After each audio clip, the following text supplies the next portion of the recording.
Hi, everyone. Thank you for joining us again for our final trolley tour.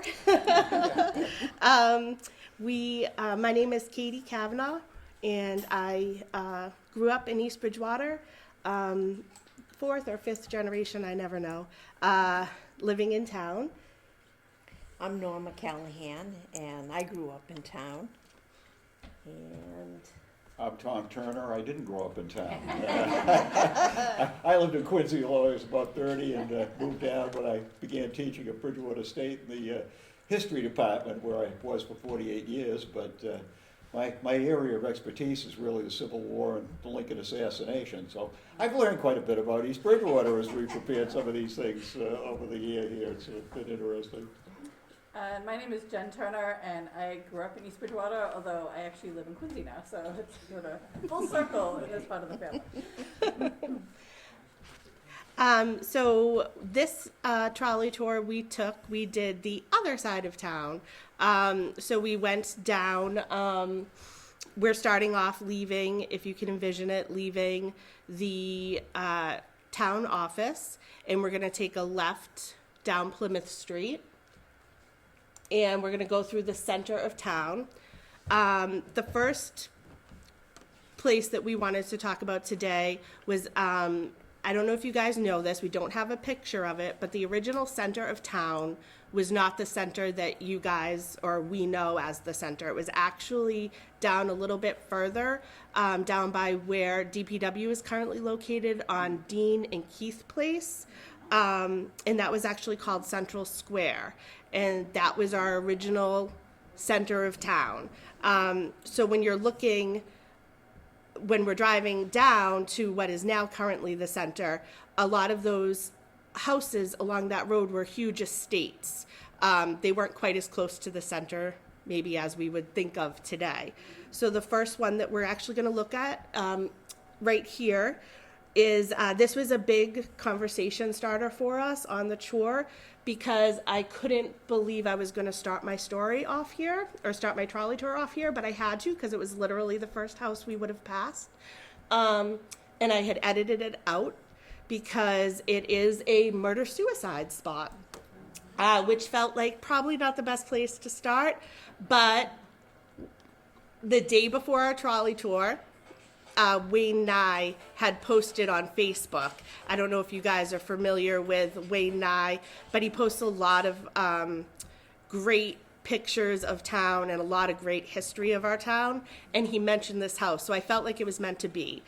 This right here is the Kimball Sheldon house. This was the owner of Sheldon Mills here in town. It was a gorgeous estate, and it actually it was bought by the cemetery and torn down. And you can actually still see the footprint of the house. They did use it as an extension for the cemetery. And partially because of what happened in the house, nobody really wanted to buy it. And Mr. Sheldon, he lost all his money, and he was elderly and his wife was elderly, and they decided that instead of going on, they were going to choose to leave the world. And and yes, so this was a beautiful original estate. And the funny, or not funny, but the part of the story that's entertaining is that the wife chose to be, maybe we'll pass that story up. the wife didn't choose. The wife didn't choose, as they said, and it was all in the papers that it was suicide, but it didn't look like a suicide.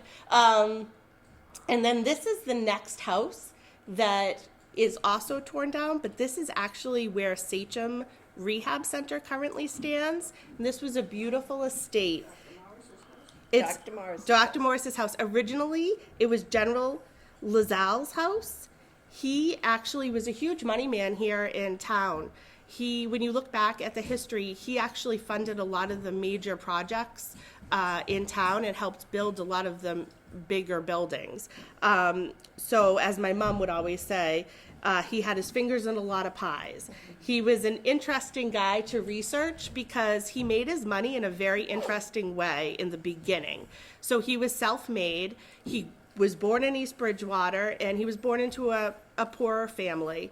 And he ended up, what he would do was he'd go around to all these little nail shops. So if you ever are doing like a history tour of East Bridgewater and you see a bunch of different, somebody will always say, oh, that was a nail shop, that was a tack shop, that was a nail shop.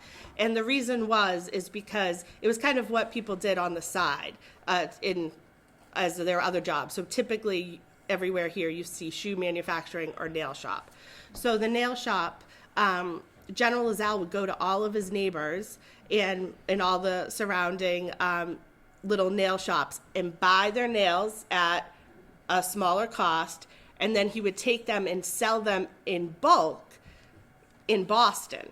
So he would get the additional money. And that is actually how he started his fortune. He then went on to invest in real estate, and he did quite well for himself. And he was the person that built the brick store, which stands in the center of town. And a lot of people don't know that because it goes back pretty far. But this was his original home, and it was actually torn down in 1968, so some of us might remember it. And it was built in 1799. And he built the brick store, which I found interesting. I didn't know he was the one that built it in 1806. And then we wanted to mention, because we're going through the village, and the interesting parts, the horse trough, obviously, that you guys all remember, right in the center, was restored during the Bicentennial. And we're going to discuss that a little bit more later on. The A&P, which stands in the center. I keep wanting to use my cursor, but I can't. That actually was originally standing in the Forge Pond area, and it was a tack factory. And in 1906, it was moved to from Willow Ave to Spring Street. And then, it's a massive building if you've ever looked at the A&P, and I suggest when you guys if you drive by that way, you take a look at it. So they decided they were going to move it, and then they decided they didn't like where they put it, so they moved it to the center of town in 1932, and that's where it's been ever since. And just seeing that large of a building and thinking, oh, we'll just move it, blows my mind. And then the brick store is up on the left-hand side as well. And let's see. Huh? And the smaller one down used to be Staples? Yes, and it no longer stands there, but I wanted to make sure we put a picture of it, just because it was part of our history, and it was sad when it got accidentally turned down, I guess. Yeah. There was a little controversy there. Let's see. And then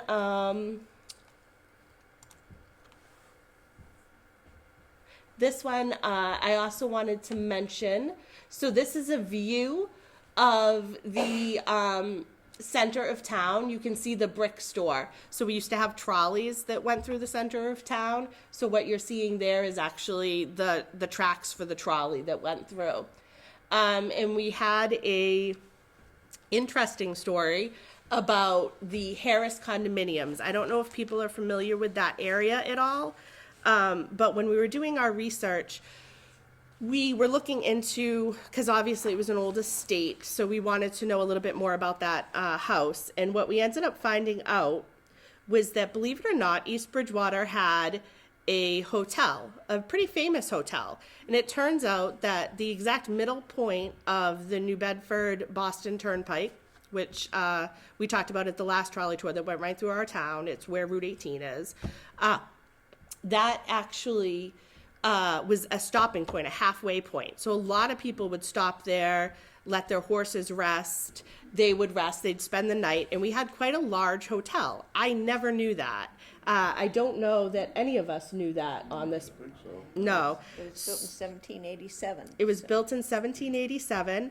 And this is when we found out why East Bridgewater does not like clowns.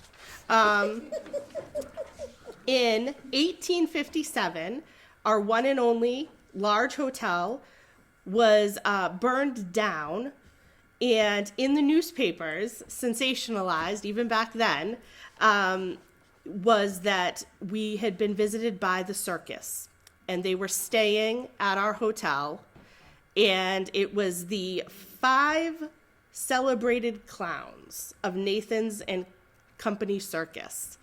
And so the actual article for the fire, and it was a huge fire, they said within hours, all that was left standing was the little sign out front.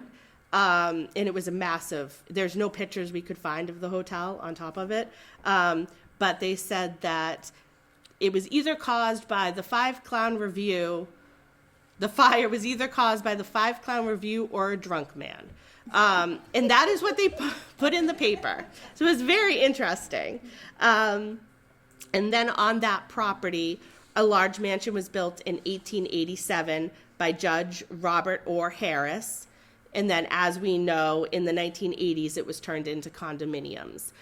So that little spot, or what was a large spot, actually had our one and only hotel for East Bridgewater. And then next is, we just wanted to show you the different ways of architecture in East Bridgewater. So this is where we currently have fiestas.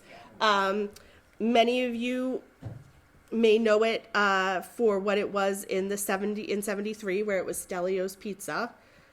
And this was actually the site of a beautiful mansion that was built in 1819, and it was torn down in 1973. It was the home of Judge Benjamin Harris, and he was actually the person who saved the original deed to Old Bridgewater. He actually rescued it from a neighbor who was just throwing out all of her... Nahum Mitchell's daughter-in-law. Yeah. It was Nahum Mitchell's daughter-in-law.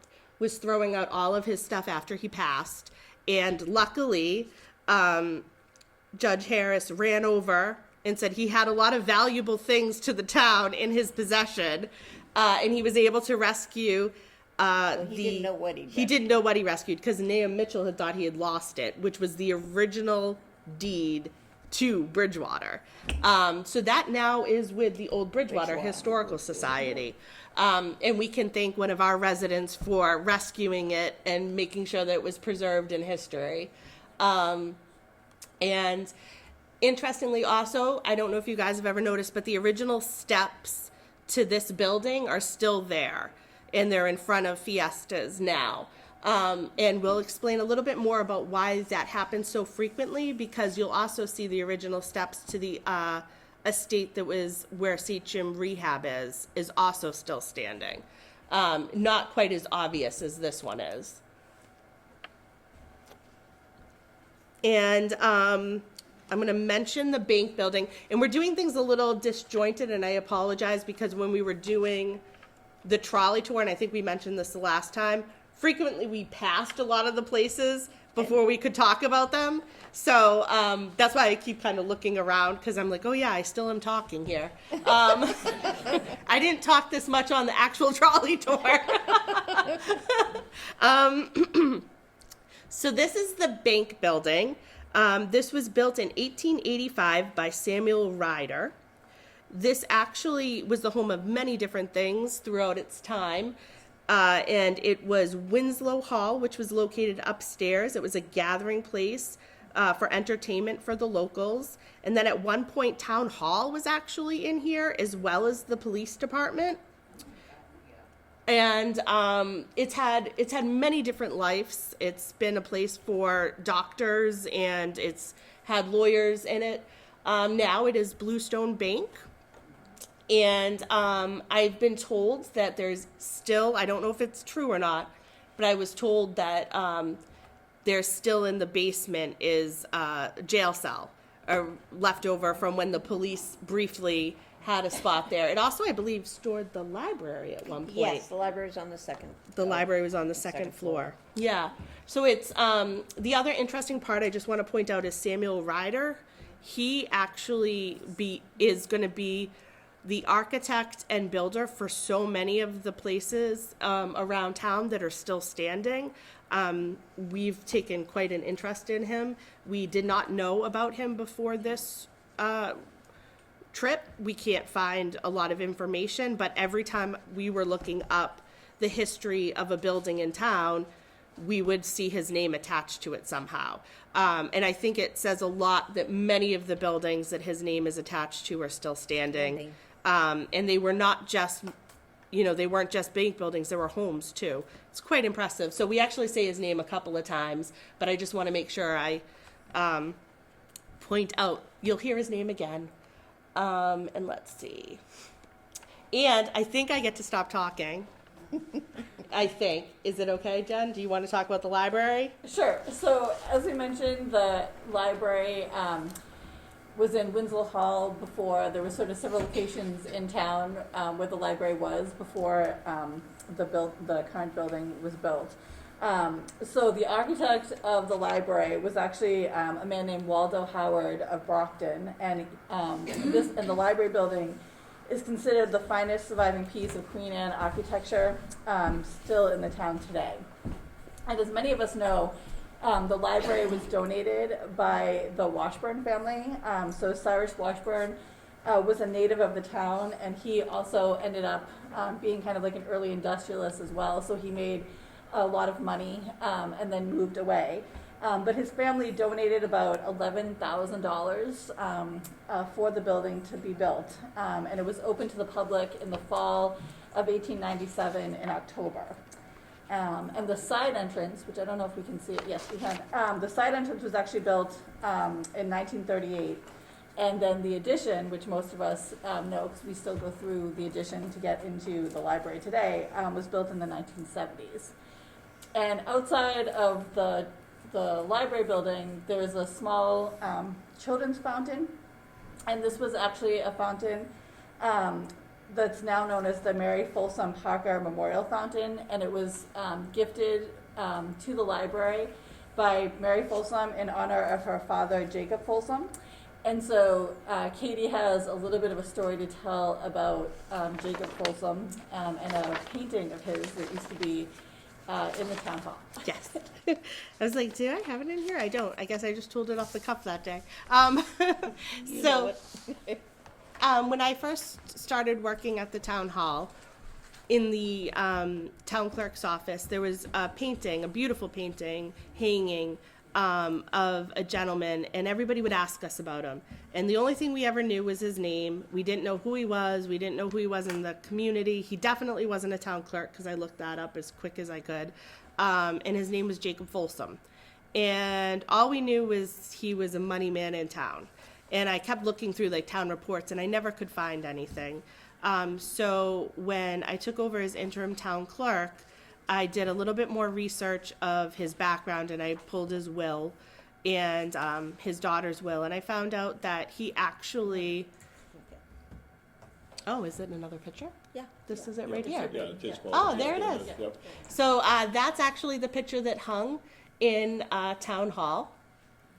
And what I found out was that his estate, he also was born into like a poorer family, and he was a self-made man, and he really, his homestead stood where currently the old high school stands, which is now senior housing, and he had actually sold the land for the high school to be built, which he was quite proud of.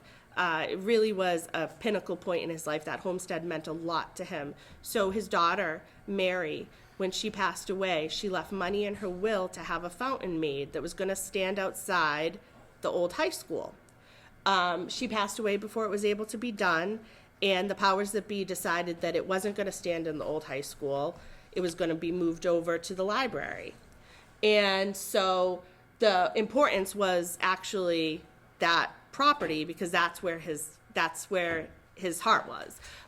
So through the historical commission in town, they contacted senior housing, and they were able to hang that portrait up where his house stood, and they're moving it around a little bit. And I thought that's where the end of the story was. I was like, I figured that was the best part of the story. It was ending. I was never going to talk about it on the trolley tour. It wasn't part of the trolley tour, except that we were going to mention the statue. And as I'm doing research, I found out that his house still stands. And it was actually just like in East Bridgewater, because we keep learning, they cut the house in half and they moved it. And so I got very excited because his house, it's privately owned, so it's owned by a citizen, and it actually stands, and it's the one that's the third picture down, and that is right on the main road, Central. And that is Jacob Folsom's home. And I do think that was a little bit of tidbit that was a little lost to history. Nobody knew that the Folsom house necessarily was still standing, and you can tell because that was an older picture when it stood on its old property where the old high school currently stands. But it was a really interesting little story, and I was really excited by it. So he made his way back into the trolley tour too. And let's see, and then, and this is Probably me, right? I think it's you, Forge Yeah. Pond. So, the Forge Pond area, and I thought I knew more than I knew. It happens. The Forge Pond area, the pond was named for the forge sites that were located on the pond. So in 1726, Captain Jonathan Bass built Forge Pond Dam. And now I assumed Forge Pond Dam was long gone. I never thought about it. That's why we don't have water the way we had it when I was younger. It isn't around, so the dam is gone. So I wasn't even thinking about the dam. And then we came across the fact that the site is where the DPW offices are, all that back land off Dean Street. And that's where the dam is, way up there. And that's where Forge Pond is. And that's where Forge Pond is, up there. And then it used to be this pond, a runway, little pond, a runway, and a bigger pond. So the third pond is the one we all call Forge Pond and went ice skating on. We never went up river to go ice skating. And the reason I found out about that particular part was that on July 10th, 1921, a natural disaster struck when the Matfield River roared over its bank. Now you know where Crochetti's is. That's the river, Matfield River. Took out all of that. They'd had what's the favorite word there? Oh, darn it, I forget. Now I'm not thinking of it, but anyway, they had a lot of rain, a big rainstorm, and something must have let go further down towards Brockton or West Bridgewater. So the river came up over its bank, went storming down, and then it went right into Forge Pond. Forge Pond. I'm trying to think. It was called the Great Flood. It completely destroyed the bridge, and then the raging water broke the flume. That was it, because it had to go down a flume to get to the other areas. So it broke the flume, then it all came over its banks, and it all washed out, all that whole section, which luckily for us was train stations, basically, at that. It was all like, not stations, but train tracks. Train tracks. I tried to get pictures. Obviously, they're really old, so they're hard to see, but that's actually all the train tracks through that area where, like, we see, and I'm going to use the old Skips gas station where the current Mary Lou's is, all down there, is where we're talking about. And if I could just add one point from the trip, if you go over that bridge again today, take a look how deep that is, the river down there. And it gives you some perspective on how much water and rain had to come up there to flood that area. I Yeah, mean, that- that's a deep chasm, it That's really is. it's When you like look a- at probably 25 or 30 feet deep there. Yeah, Yeah, maybe more. it's really, and so to flood that whole section of East Bridgewater down there towards Beaver, because Beaver's up on a ledge, and that section of Matfield is way down low. And these are some of the flood pictures that we used. And you can see how high the water actually had gotten. And interestingly, it affected a large part of East Bridgewater because there was even a picture. It's not a very good picture, but in the center there, the one in the middle on the bottom is actually of Highland Street, which again, just to show how large of an area this flood affected. So because the old Colony Railroad had been there since 1847, so yeah, it really made a mess. Also, I'll mention that for 71 years, Benjamin Siddell and his sons operated a little blacksmith shop on Forge Pond. Now, part of it is still standing. It's, if you're going downhill towards Forge Pond, I think it's going to be the last little gray multifamily house on the right-hand side of there. They must have moved it or set it sideways, but you can recognize the shape and the extra room on it and everything is still there the way it was built.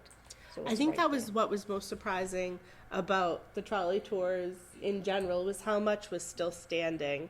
I didn't have any idea. Even some of the houses that I grew up with, I just still thought they were, built in right before I was born. I didn't realize how old a lot of the houses in East Bridgewater were. The last house in that section, wasn't that a foundry?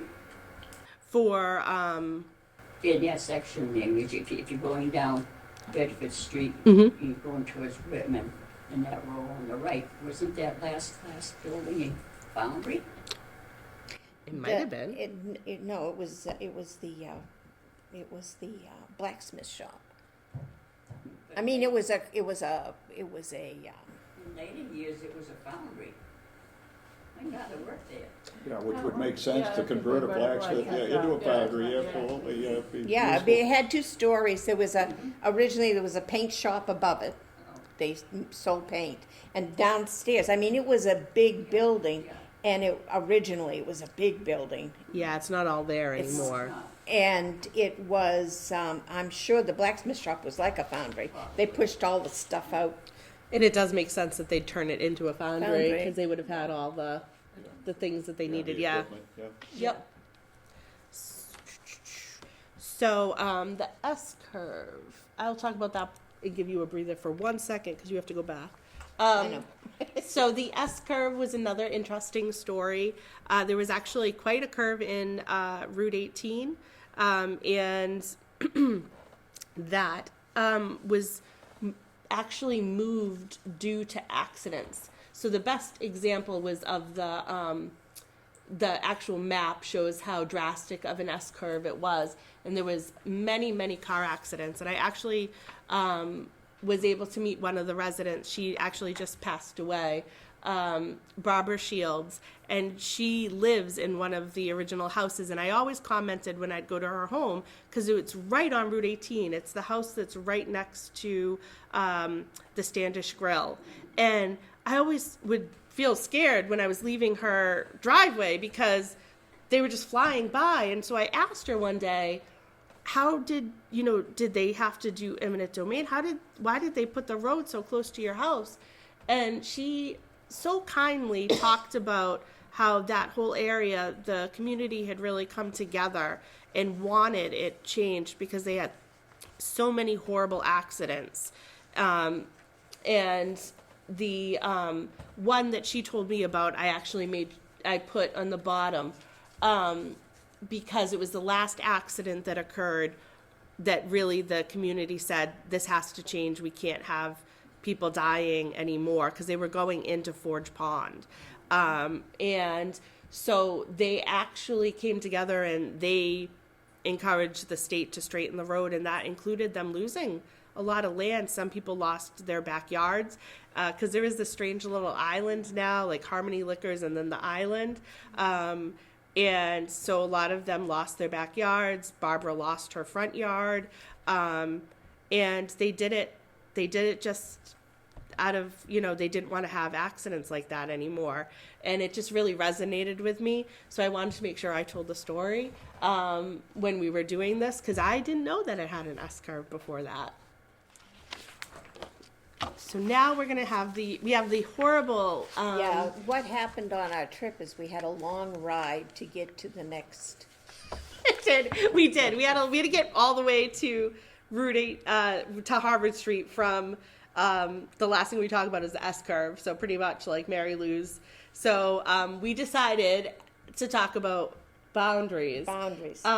We realized that none of us have a very easy time talking about boundaries and how that played out in the town of East Bridgewater. So we gave the job, because it's so hard, to my mom.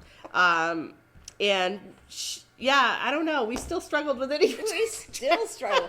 Boundaries, and I find boundaries for towns are very humorous. Some of the best reading is when you're talking about the boundaries and how one town felt about where the boundary line was going to be to the next town and all the little things that lead to it. Well, there was a big section of East Bridgewater called Little Comfort. It went from Northville? And maybe I wrote it. Abington to North Bridgewater. Northville. It went from Northville all the way down by Beaver, and then it part of what is the east side of Brockton. That whole little section in there was called Little Comfort. And when Whitman became Whitman, I tried to do it in some kind of order here. When Whitman became Whitman, most of Little Comfort went to Whitman, except for a little section which is down on Harvard Street. Basically, Harvard Street is what we got left with, is Harvard Street. Because Brockton took the east side, became the east side. That part of Little Comfort disappeared to Brockton, North Bridgewater, and Whitman, when Whitman became Whitman, got the rest of Little Comfort. And when we were talking about it, I feel like it dawned on everybody slowly during the tour that really successful little convenience store that sells all the winning tickets up on what is that? It's in Whitman now, yeah. but it's called Little Comfort. It is called Little Comfort, and it's named after the whole area Where Little Comfort was. So that's what I was talking about on the ride there, was about this little section of town.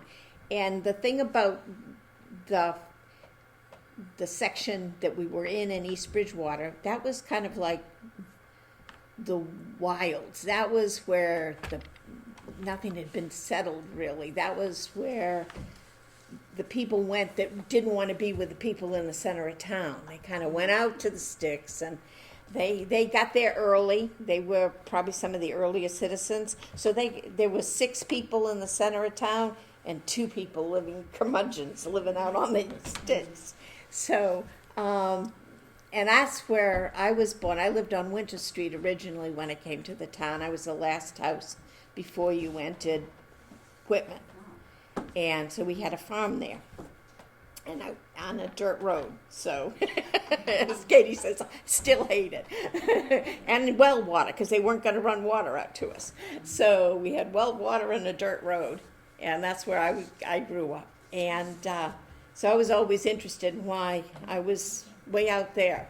But there was very few people out there. It's where Alden set up his mill. People went there to get mill from the surrounding areas, but saw wood, but that was about it. The Whitman House on Harvard. Yep. So those boundaries got established when Whitman was being built. And one of the things we found very interesting is that there's a big house on Harvard Street, and it had a sign on it for a long time. It doesn't any longer. That it was the founding. It's where the Whitman Church was founded. the Whitman Church was founded.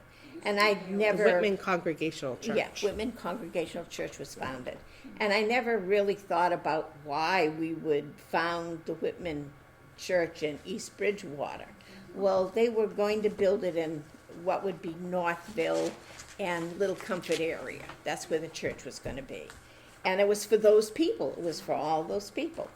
And so the deacon of the founding of the church, he lived in that house. He'd lived there since the original Whitmans, who we met on the other tour, which were down on Whitman Street. That's where the original, he was one of their grandchildren, great-grandchildren.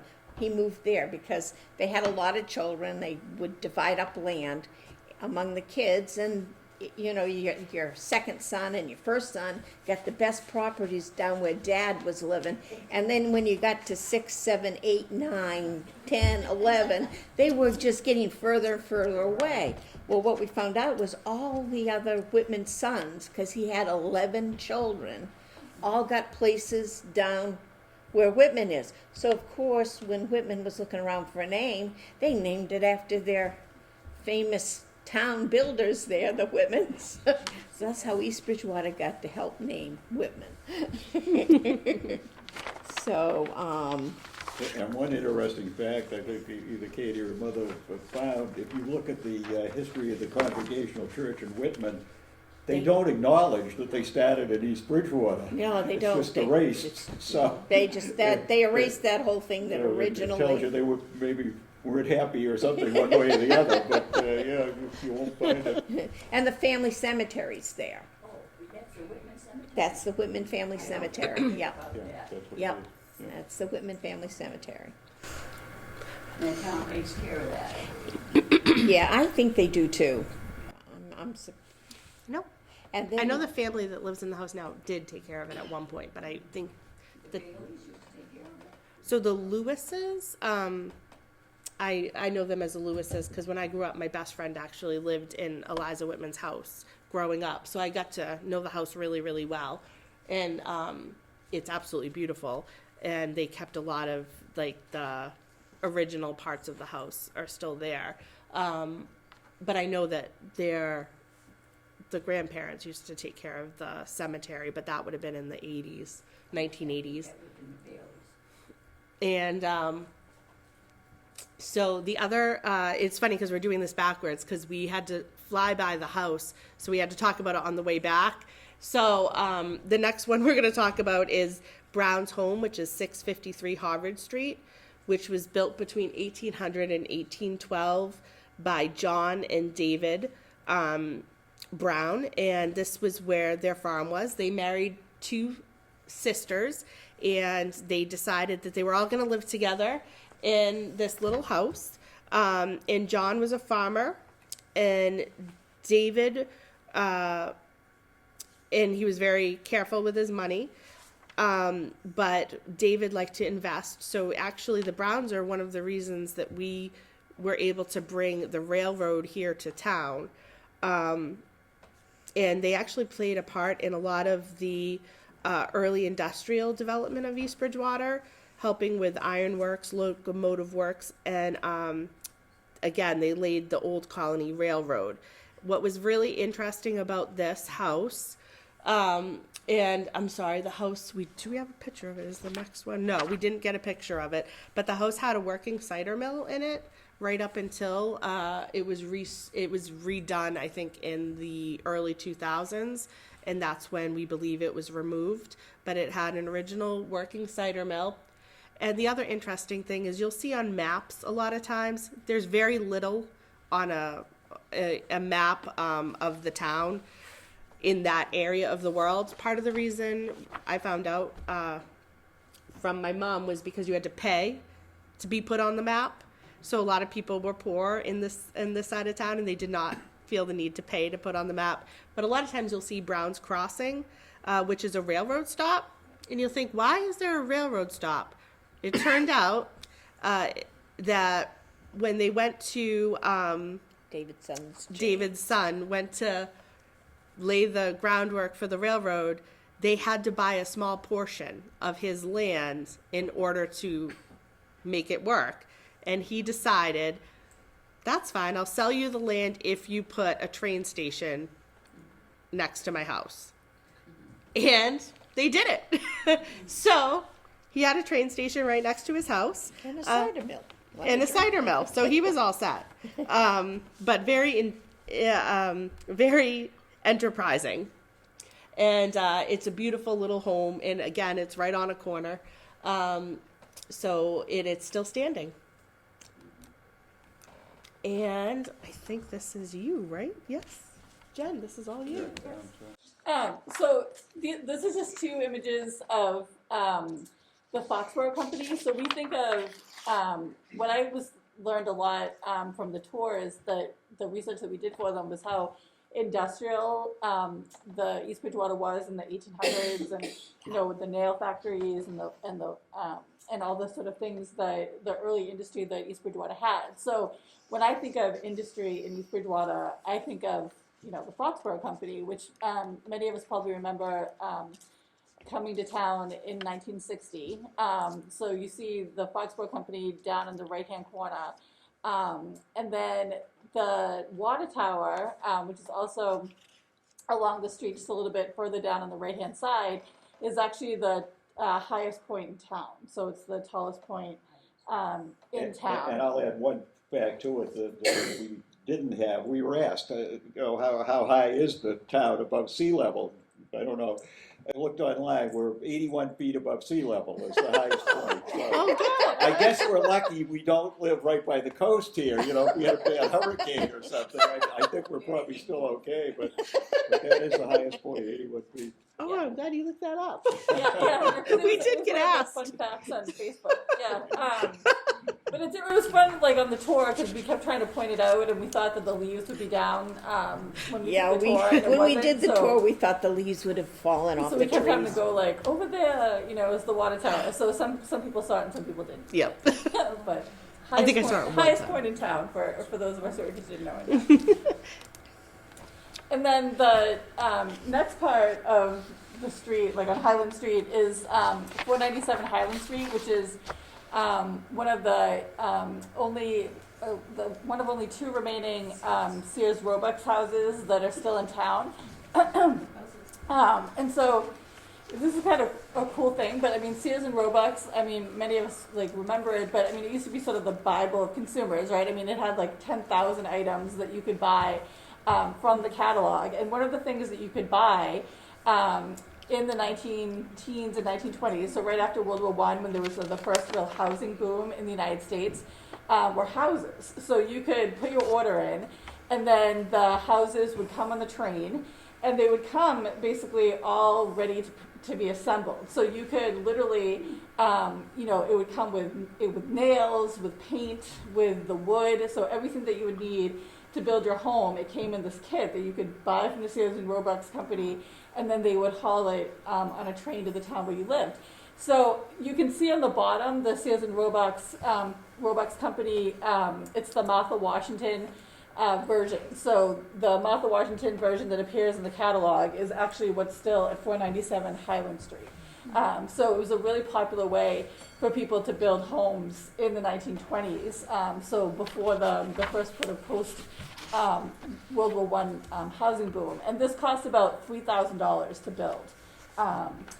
In when was it? 1935. It was one of the last years of the company. 1936. 1936. So it was actually right before World War II is when Sears and Roebuck stopped having these kits made.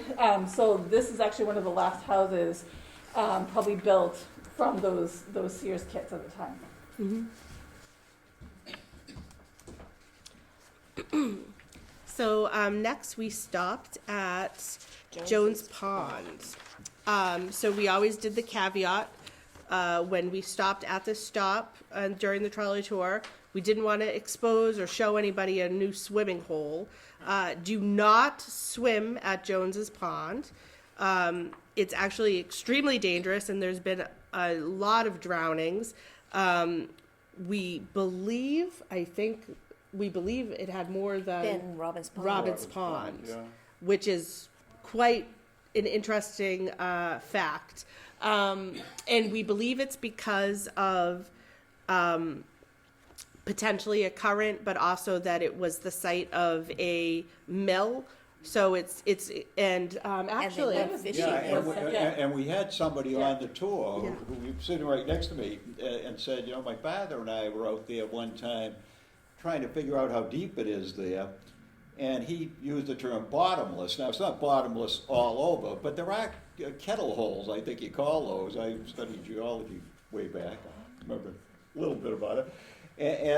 So it's very deep there and in spots, and so you could easily, you know, go under if you got exhausted or, you know, whatever with it. So yeah, so that's a lot of people did drown there, and more so than Robin. Where is this? Sorry.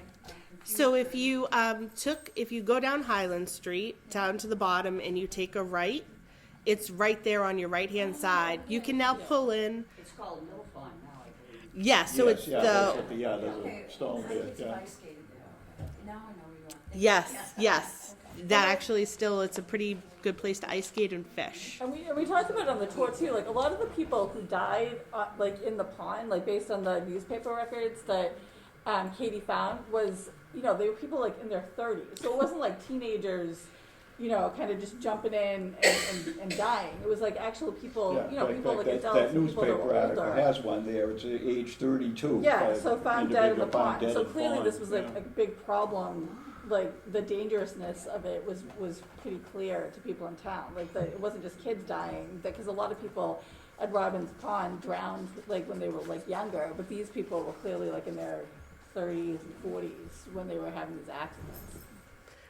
And so this was the site of the Captain Abram Washburn mill. And it's actually, the house stood where the Kit House now stands. And this was a box mill, and it had a dam at one end you could not see from the street, and then a sawmill. And I don't know if you guys remember it. I do, but I lived down this way. There was a waterfall. It was what was the remaining of the sawmill, where they used the power of the water to operate the sawmill. And I'm trying to see. It actually. Did you want to talk about the canal? You love Sure, the canal. I love the canal. The sawmill, it was a 20-foot waterfall. They just, where the wheel was, where they worked the sawmill. So over where the dam was, which is quite a ways away, because they had to build a canal to get water to Jones's Pond. And because he had to have streaming water. He couldn't have just a little pond that was spring fed, taking care of his watermill. So because we're at the highest point is up behind us, and on my property, Beaverbrook Farms is there, and you go up from the front of my house, you go up. So it runs along this ledge. And so he dug a canal. I think it's like, It says 50 rods, but I 50 don't know what a rods. rod is. it's like a little better than a mile, a little better than a mile. It's No. 50, no, it can't be. I can't remember what a rod is. But he dug it from the back of where Beaverbrook goes. It goes through what's Captain's Pond, which is now just a meadow. And it goes up around a corner you can't see from the street. And right at that point, he put the dam, and then he dug a canal that goes behind there used to be a sand pit. I know some of you will remember the sand pit on Elm Street. There's houses there now. Pepe's house is torn down. All behind those houses is a canal that goes all the way to Jones's Pond. And I never thought about it never even thought about that. But that's where it goes. He hand dug that all the way to Jones's Pond to get Beaverbrook to go that way and give him some water. And so they had a dam on it. And when the dam was there, why the marsh got called Captain's Pond was it was all flooded. It was all water. So it was like a big lake. And they'd go boating there. That was where that was. And so It's just an interesting tidbit of how that Jones's Pond gets its water. And it was funny because when I was, Yeah, I don't know if I want to say this on TV, but I guess I will. Some of our stories, one of our stories that I always thought was interesting was probably, it must have been 10 years ago now. I walked out to the back, I walked out to my backyard. I live on a farm in East Bridgewater, and we have an irrigation pond. And the irrigation pond, it was dug by the state. It was second prize in a contest, is what my grandfather always told us. And so I'm sitting I walk out to my back deck, and I don't really see the irrigation pond as much as I see a massive boat in the middle of my irrigation pond. And I'm super confused at this point, because how did this person get a boat into what is not a very large pond by any stretch of the imagination? And he kept telling me that he came from Jones's Pond, which is the mill pond. And I was arguing with this man on a boat in the middle of our irrigation pond. That's not possible. That's not possible. Now, I really wish my mother was there, and I wish I knew that there was a canal. I had no idea. And I kept trying to tell him it was private property. But at the same time, the ridiculousness of the fact that there was a boat in the middle of my irrigation pond, and it was something that stuck with my son because he was a baby on my hip. And all he remembers is me screaming, "This is private property." And I swear to God, that was his first word. He was like, "Private property." And now I know, when I do this trolley tour, I find out that there was a canal and that person was not lying to me. So I feel bad for whoever it was. You were not lying. You actually came up a canal. And I get it. And I did not understand it was there before. But I do now. So come on back. Did you guys want to talk about Elm Street, or? I can. Well, no, not. You have more to talk about. Oh, I don't know if I know enough about the Parley Keith Tunnel thing to. Oh, Yeah, yeah. I mean, I can say Okay. something on that if you want. Yeah, there is the Captain Pally Keith Tunnel built under the street, built in 1870, and the town had to get the right of way, and as part of the process, he had cattle, and so they agreed, okay, I will sell this to you. They could take part of it for the right of way, but there would have to be a tunnel under the road so that the cattle could pass safely under the road. So, and it's not too obvious where that is, honestly. I think It's hard to somebody find. said there was a marker there, but I think It was hit by a there was car. an automobile accident or something where they hit the stone. But it's an interesting story to have a cattle tunnel under the road so that the cattle could go back and forth, and that's why he agreed to give up part of the right of way for the town. yeah, that was, Elm Street was simply a way to get to Alden's Mill. It was just a dirt road going through to get to Alden's Mill. And this whole area of town that we're in right now, so we're on Elm Street, going into Summer Street, heading towards Winter Street and Thatcher Street. This whole area of town is called Beaver. And one of the interesting things about why it's called Beaver, I grew up on Beaver Brook Farm, and it was kind of always a joke. My great-grandfather bought it in like 1918, and there was never a beaver, ever. And he called it Double Bridges Dairy. And he called it Double Bridges Dairy. And so it was funny because the pond out back is named Beaver Brook. And we found out that it came from Abington and da-da-da. So I wasn't thinking too much about it. But what we found out was the reason the whole area is called Beaver. As I mentioned before, you had to pay money to be put on a map. And the person that goes out and does the surveying of the map, there was really nothing in this section of town. Nobody paid money to be put on the map, but the surveyor himself found something he couldn't believe, which was the largest beaver dam he had ever seen. So he decided, since nothing else was going to be on the map, I guess, he was going to put the beaver dam on the map. So this map he drew in an ancient, and that's what he titled it, an ancient beaver dam. He was very impressed, and it was a footnote. And so our whole entire area of the world became known as Beaver, partially because the only thing on the map was an ancient beaver dam. Interestingly, I bought my family farm in 2017, and in 2018, we had our first beaver move back, which would have been exactly 100 years from when my great-grandfather bought the farm. So for me, I thought it was, a gift from God. And Ask her husband now. beavers are interesting, and we're flooded out of the majority of our back acreage all the time because they are so ingenious, and they have really come back, and now I believe that we do have an ancient beaver dam, and I don't ever envision getting. Does that continue over to Harvard Street? It does. So this whole area, and then we learned a lot about this when we were investigating the trolley tour. But yes, because Harvard Street is completely flooded due to a beaver, and I'm proud, if not proud at all, to say that Beaver Brook has multiple beavers living in it now, and they're extremely happy. So we actually stopped at our farm when we were on the trolley tour, partially because it was a nice little easy. We have like a U-shaped driveway.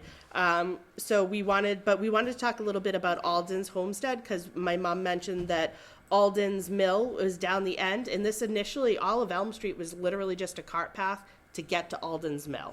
And most of the land originally, when the town was being settled way back when it was old Bridgewater, so not as East Bridgewater, but as Bridgewater, almost all the land at that end of the world belonged to John Alden. It was his land lot. Yeah, it was from the all king. part of the Alden land grant from the king. And then, so this is some of the oldest property on record. And so John Alden's grandson Isaac moved to the East Parish, which became East Bridgewater, and he built Alden's Mill in 1714. And this property did not leave the family until 1850. And the actual house has burnt down. It no longer stands. And the interesting thing, again, it's just little stories. And you can tell we grew up in the area. So my mother grew up in the area and I grew up in the area. So I didn't know how old the property was until in 2017 I went to buy it. They told me I needed to have it surveyed. And so I went to get it surveyed, and I show up with, what my dad had left me, which was, I called it my Bible for the farm. And I showed up to the surveyor, and I took out everything I knew about the property, and it's 80-something acres, so it's quite large, and the idea of getting it surveyed was very daunting. And the gentleman that I sat with, I pulled out, this part and this for this side of the farm, and I pull out this one really old piece of paper, and he was like in awe, because I pulled out it was like an original piece of paper from the king's. It's never been surveyed, is what it came down to. It literally said like 3 strides from an oak tree to a rock. And then they gave me the bill. It was going to be like $17,000 to get the whole property surveyed, because nobody had ever surveyed that side of it, and it actually was an original piece of paper. And he said, I've only ever heard about these. I've never actually seen one. So I quickly put it back in, because it's the only way I know that side of the property. Because I'm like, doesn't go to a museum. It's going to have to stay with me. Thank you. But it was really funny. And that's when I realized I didn't really know even how old the property was. Because even we do genealogy, and tracing property is quite difficult. But that's when I realized it goes back pretty far. And then here, actually, Jen can talk about the barn reason. Yes, Yeah, 'cause- and I have to say first, a lot of people were disappointed that that stopped because they thought they were gonna get off and get pumpkins. I know. At Katie's farm, but the pumpkin crop wasn't too good this year, it was too wet, so they had to go elsewhere for their, Yeah. Halloween pumpkin. Well, it came too early. Yep. And so, so Katie's family, because they've owned the farm since 1918, so it's only like her farm has only had like a handful of owners. And so one of the cool things on her farm today, if you pass by her house, is the barn. So their barn on their property was built in 1875, and doing research for the tour, we found out that it was built with a barn raising. So it's probably one of the last barns raised by the community in East Bridgewater. So basically everybody in the town got together to help out and raise the barn and put the barn together. And we found during the research for the tour that it actually made it into the newspaper because it was kind of such a big deal about it, and that as the men were putting the barn together, the women and children often like sort of prepared and cooked meals throughout the day.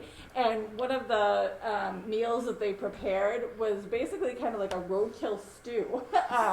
And so the recipe of the roadkill stew for Katie's barn was actually in the local paper in the time period. So it was kind of a kick to get to read that and to see it in the time.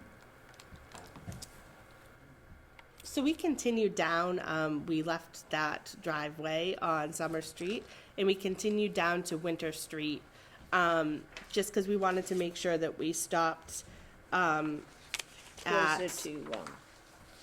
closer to the mills. That actually, which I didn't really know, but that whole area was pretty big in manufacturing and industrial. And really all that's left is the foundations in the woods of the area. Between the house at 792 and to the river. All the way to the river which is right when you end at Summer Street, and you can take Winter Street. You can either go right or left because Winter is a big horseshoe. Right on the left-hand side and at the right-hand side, that whole area, you'll ever look in the woods, you'll see a lot of rocks. I hate to say, the truth is, I always thought they were just stone walls. I figured that they were boundaries from old farmers, but when you look at them, you'll realize that probably doesn't make a lot of sense because there's so many of them, and it is actually foundations for all the different manufacturing that was done in that area. So if you want to read off the list of what. The original was the Alden Sawmill, then there was the Cider Mill, the Reed and Wood Sash Factory, Hooper's Grist Mill, ZB Bisbee's Cast, Hose and Shovels, tack and nail manufacturer, a box manufacturer, and then there was a piggery for a while, and because the dairy farm is now a house. So the fields are still there. It's not developed yet, but the dairy farm, but there's houses on. Yeah, and then I lived in my father started out with chickens and then ended with sheep and then vegetables. And a really interesting character actually lived at the house we wanted to make sure we pointed out. It's one of the oldest houses in the area. It was built in 1803 by Captain Daniel Kingsley, who was a Revolutionary War soldier, and his plaque's there, but he didn't live there for very long. He actually moved out within a year of building the home, but that same year he sold it to Ziba Bisbee, who manufactured cast shovels and hoes. And he was actually known as the best in the area. He was before Ames, but his product was superior.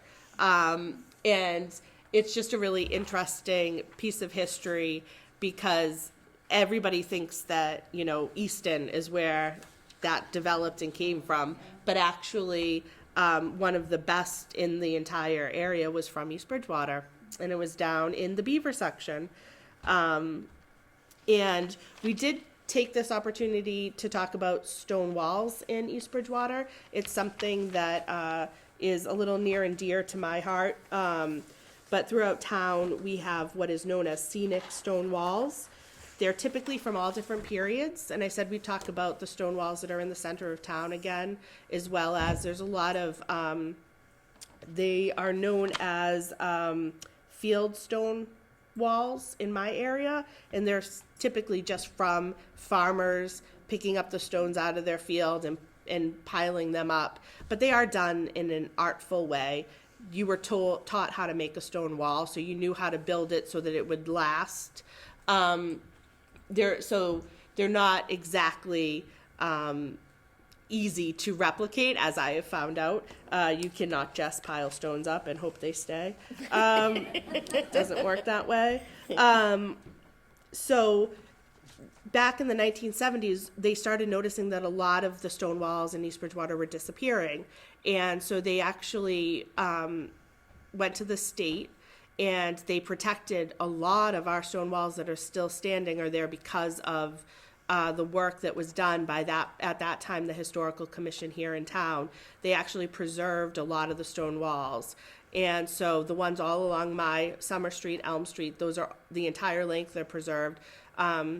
And then obviously the ones here in town are preserved as well, which is why you'll still see the entranceways Sections of Washington Street, too. and sections of Washington Street, which is actually what caused it. A lot of Washington Street was destroyed during this period. They were really the beginning part of why they preserved them. And they are really beautiful. And I also found out while researching a little bit more about the stone walls, again, you see stone walls in the woods all the time, which is why I thought the ones down at the end of Summer Street to Winter were stone walls in the woods. So I was questioning that, and there was this little sentence that mentioned that most of East Bridgewater had been deforested. And if you stood at the highest point in Bridgewater proper and looked down to the East Parish, you could see from Bridgewater, and they actually had a picture, and there was not any trees. And so, interestingly, those stone walls were the boundaries that farmers used for their pasture and whatnot. They were not originally in the forest. So they actually, in the 1800s, the gentleman that put together the horse troughs, and I'm trying to see his name real quick, Latham, Yeah. William Latham, in the 1820s, raised money to plant shade trees and placed watering troughs throughout town, and upon his death, he left money for the beautification program. So back then, East Bridgewater would actually pay you to plant trees on your property. And that trough is the only one we have left from his beautification program. So when you're driving around, the day we were doing it, we were wishing all the leaves had fallen. But still, you can thank William Latham for why we have trees in East Bridgewater, because at one point it was pretty much deforested. The entire The trees were by the side, on the roads, by the roads. Well, but even when you look down at the picture, there was no trees, there was no woods, No. which was like boggled my mind because there's so many trees. No. But it was because we actually had to send trees back to England as like part of our arrangement with the king. We had to build our own homes. We used it primarily as our heating source. So it was just something that was quickly drying up, and it just wasn't, we were kind of going through it at that point. So it was an interesting little tidbit. Okay, finally, Tom. Okay. You can talk. Over in the area of manufacturing, we also went by one of the town's muster fields, and I sat on the tour, and I That was said on Summer Street. it's on Summer Street. I think they asked me to do it because I was in the ROTC at Boston University. I served over a couple of years of active duty, and I had another 28 years in the reserve. So I used to go to reserve training, but when I went, it was to a reserve center. One of the ones I had a unit in was over in Brockton, the Gordon Craig, named after our Medal of Honor winner. But back in that day and age, they didn't have reserve centers, so you had to have fields set aside, and I think ultimately, somebody said, I think there were 6 muster fields In East Bridgewater. in East Bridgewater where you could come and train and do your military duty with it. And if you know the history of East Bridgewater, and even in the old cemetery, we have veterans buried that go back to the French and Indian War, the Revolution, the War of 1812. By the time you get up to about the Civil War, they still would have had muster fields, but a little bit more common for units when they were called up to go to a more central location. And I did look, and there's extensive laws on the militia back in those days. Almost any year they passed 6 or 8 or 10 laws. You can imagine how many laws got on the books. And one I found was sort of amusing was, when you're on the muster field, do not fire your weapon unless you're given an order to do so. I think that makes sense, but I don't know why they had to put a law in with that. But in any case, we do have the military tradition here, and so we were able to do that and take a look at the field. And then the schools, and yeah, we've got that up there. So then on Summer Street, and it illustrates another thing with education in East Bridgewater. And at 466, there's the original Beaver School, built in 1794. Moved to the site it is today in 1843, kind of what's in the cottage style that was built. 304 Summer Street, the second Beaver School in 1842, a single-story building. Second story was added in 1855. And then 331 Summer Street, the third and final Beaver School, built in 1884 and was in existence as late as 1937. And you're probably familiar why you'd have so many schools, but it was transportation. You know, you can't have a school a mile or 2 or 3 miles apart and then have kids having to walk. Although I have to admit, back in my days in Quincy, going to elementary school, we didn't have any busing. But I used to tell my kids that, and then they said, "Yeah, but you lived right here. You walked across one street, and the school was there." So I fooled them. I fooled them for a while, but they didn't believe me anymore that I walked through snowstorms or whatever to get there. But and again, that's only the Beaver section. There were other sections, and on the first trolley tour we did, we saw the school up near the Cumberland Farm on Washington Street, where Edward Everett taught. So we had a very famous school teacher here. You know, Edward Everett was governor and senator, and he gave the long speech at Gettysburg in a winter term. He did teach out in East Bridgewater, but he did say he was heartily glad to get back to Harvard, where he was a student at the time. So I don't know how much he enjoyed his winter there, but the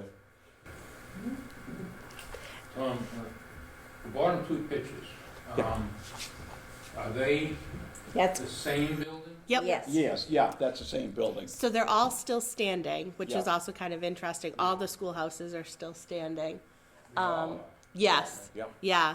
So you can see that's the best example of the updated. And then the top is actually, we don't have a picture, I don't believe, of when it was a schoolhouse.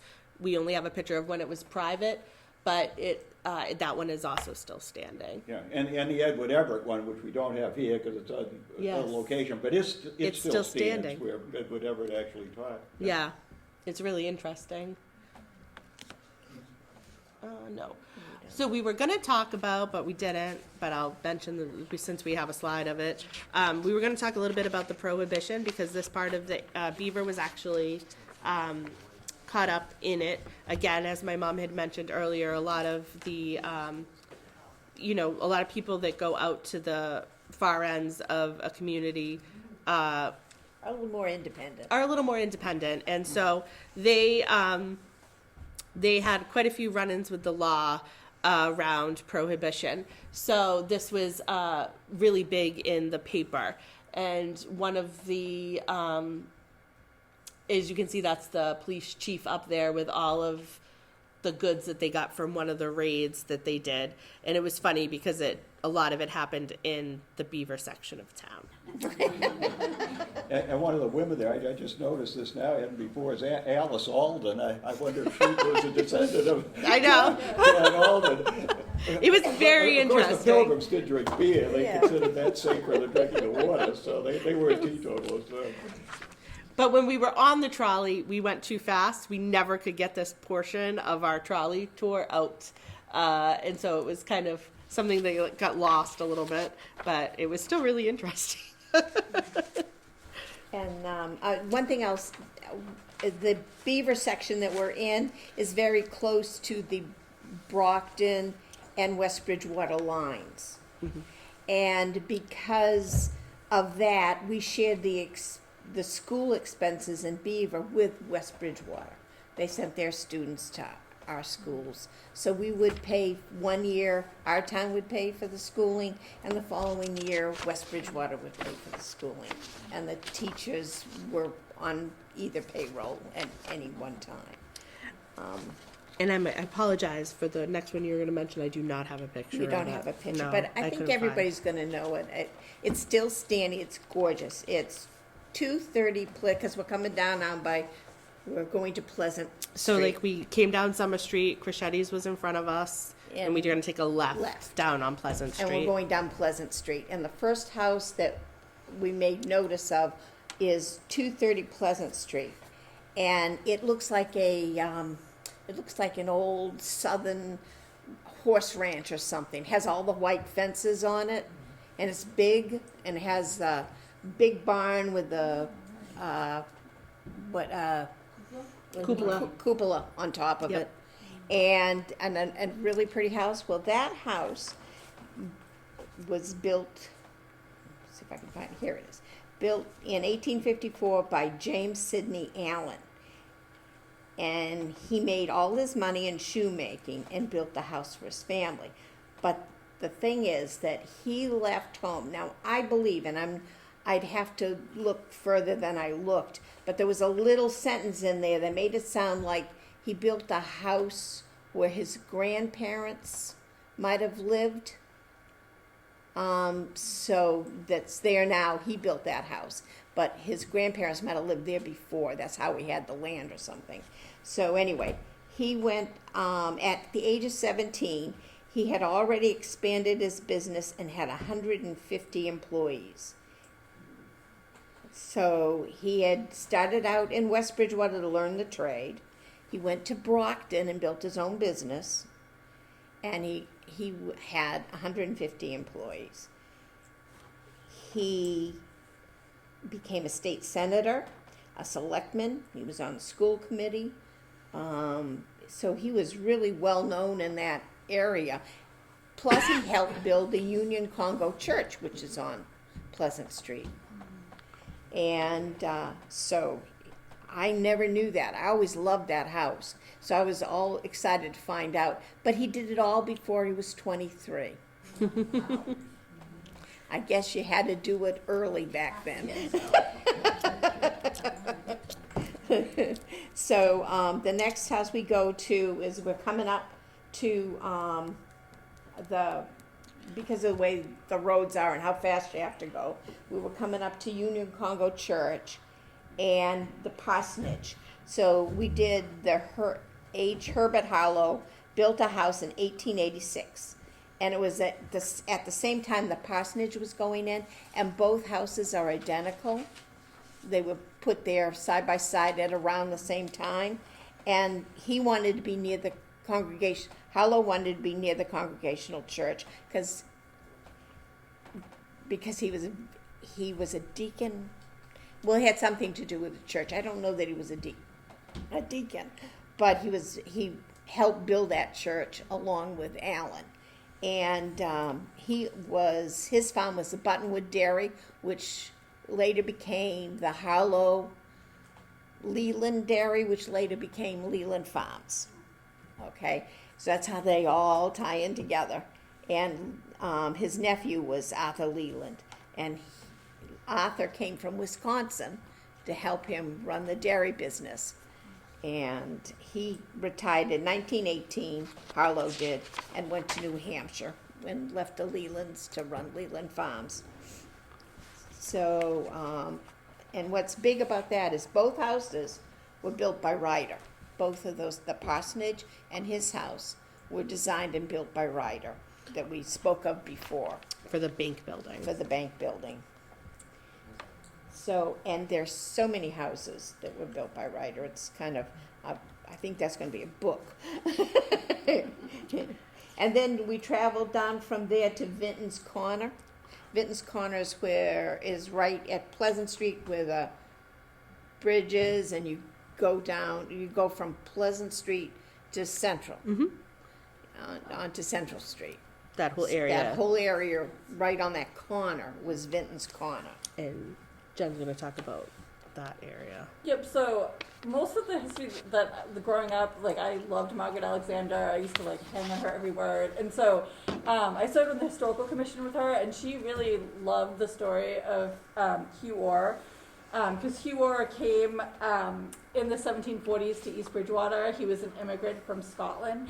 And he also became sort of an industrialist in this time period. And he became known for making muskets in the 1740s. He made about 500 muskets, which were probably the first muskets produced in the colonies at the time. And then he also, during the American Revolution, also helped produce cannon. And his cannon, he would pour them solid, and you can see an example of it at the top corner. He poured them solid, and then he would bore out the center, and that actually made the cannonball go straighter. So he was really very innovative in doing this. And I used to work at the Paul Revere House in Boston, which Margaret Alexander knew about. So we used to talk about this because Paul Revere also made cannon after the American Revolution, and he and Hugh Orr corresponded. So they wrote letters back and forth to each other in the time period. So Hugh Orr became this sort of big cannon maker, and he helped influence a lot of other people in the area in the time period. And Vinton Corner, the house is still standing, and the reason why it's called Vinton Corner is one of Hugh Orr's descendants, William Vinton, lived there. So that's how it got its nickname. Let's see. And then this one is a little out of order, but we already mentioned, but as you know, when you go past Vinton's Corner on the left, you'll find Leland's Dairy. So we wanted to make sure that we included a picture, and we were lucky to get the Harlow and Leland Buttonwood Dairy Farm sign. Somebody had a beautiful picture of that time period as well. And then Tom gets to talk about our trolleys. Yeah, we certainly nowadays, you've had to think about this, but back in our history, trolleys were used for a lot of transportation.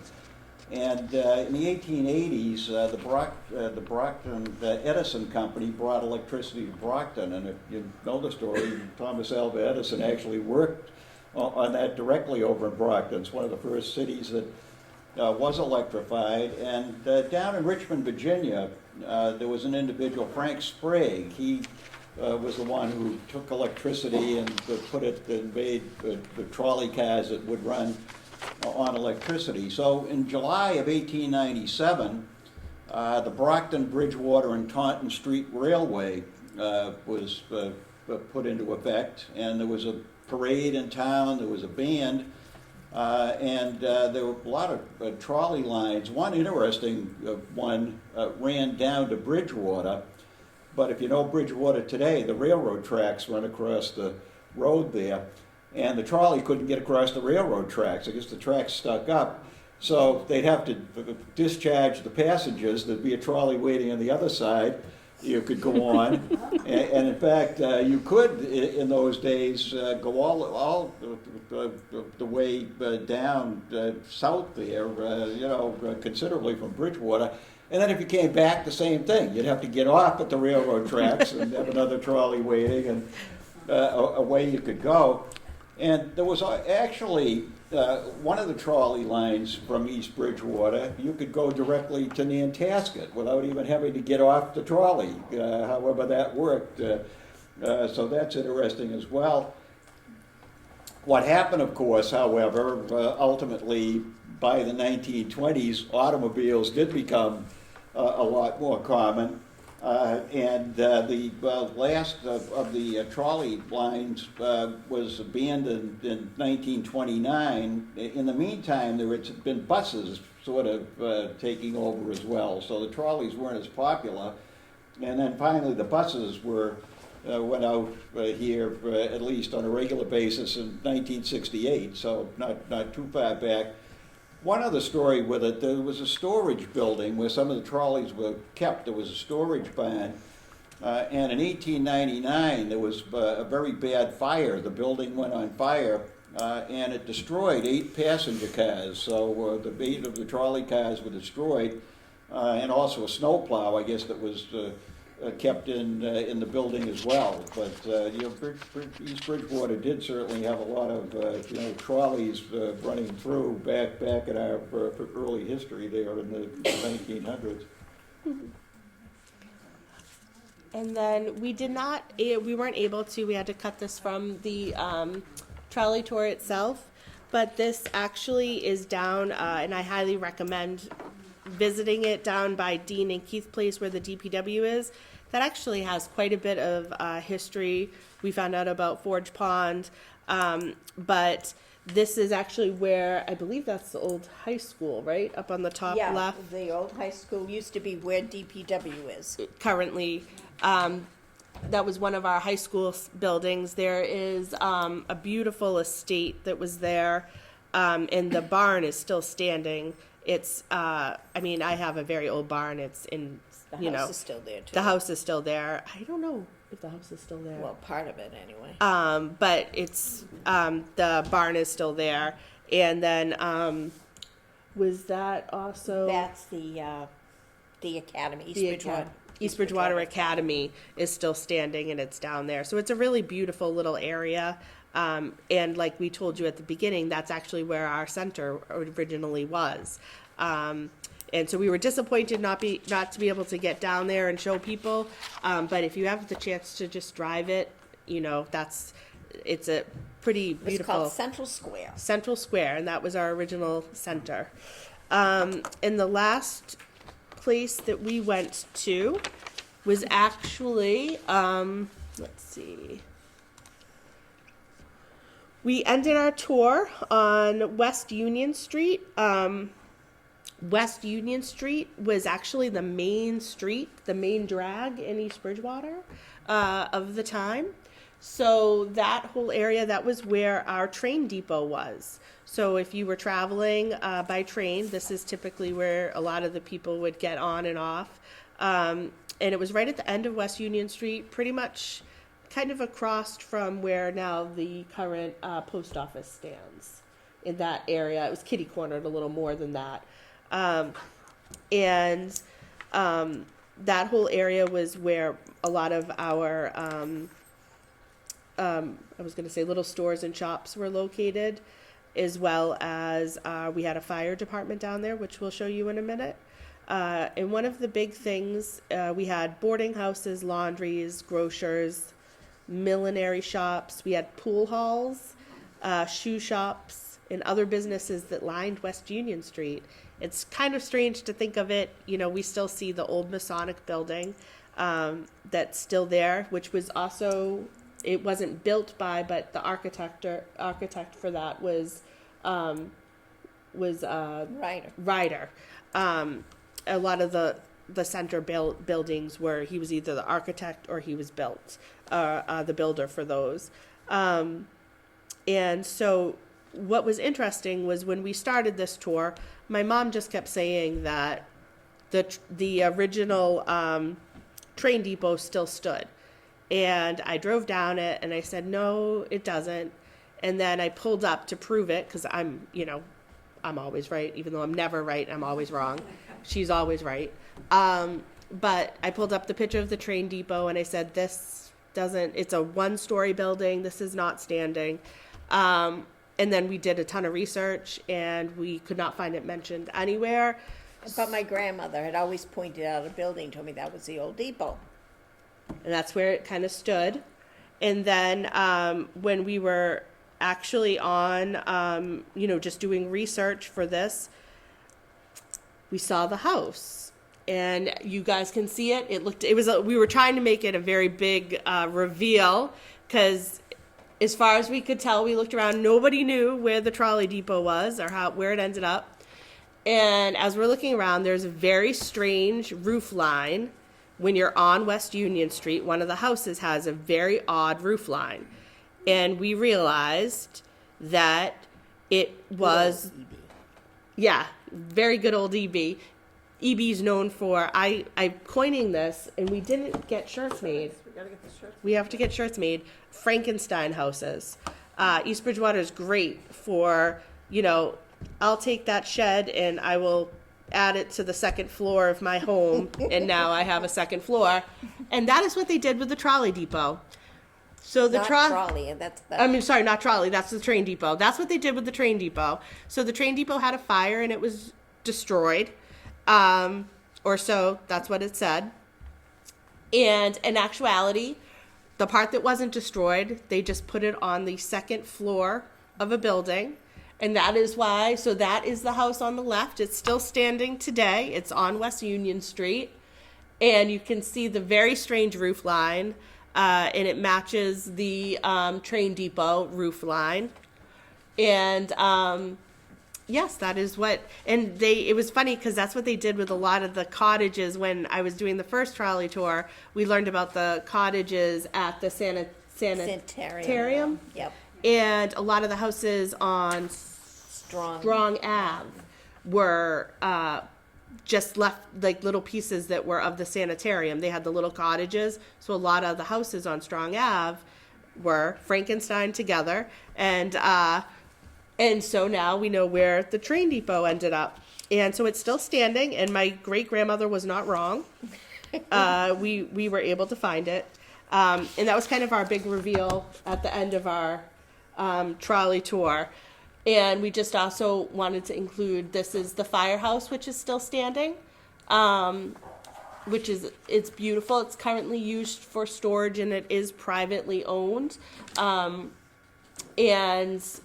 the, it's still it's strange because you can literally still see the old, it looks exactly the same. It's beautiful. And that was built by Ryder. That's on West Union Street. Yep. Somebody said On the it's used for right-hand side. storage, whoever owns it. Nobody's living in there, but it is used by the. It is people. still used, yeah. And was that built by? No, right? Yeah, Ryder. It was Ryder built that. Yeah, Ryder built that. And then this Designed it. is the original layout of West Union Street. So you can kind of see when it was a little more lively than it is now, where it had all the shops, and it was just the place where we all congregated. And it was like that for a really long time. Most people that I talk to remember that street as being, where the hardware store was and the fountain shop was. And a lot of the buildings on that street were also built by Ryder, which we found out, which was really interesting. And we had one last slide, which was just our thank you slide. So these were just all the people that we wanted to thank. As always, I want to thank our committee. It was a lot of work, but we wanted to thank the Bicentennial, the Historical Commission, Wayne Nye. I don't know if you guys haven't, but he, like I said, he does a lot of preservation of some of our history here in town, and he puts it up on Facebook. I found it super helpful when I was doing some research on this. I could literally just type it in, and I'd pull up. Jim Weidenfeller, he did some archival work for the library, and we used a lot of his pictures in our presentation that he preserved. Obviously, the late Margaret Alexander, who was our historian and our storyteller here for many of us. And then the late Marjorie Windsor. She was all over this trolley tour specifically. She had done so much of the archival work, just preserving our history, and we used a lot of her research.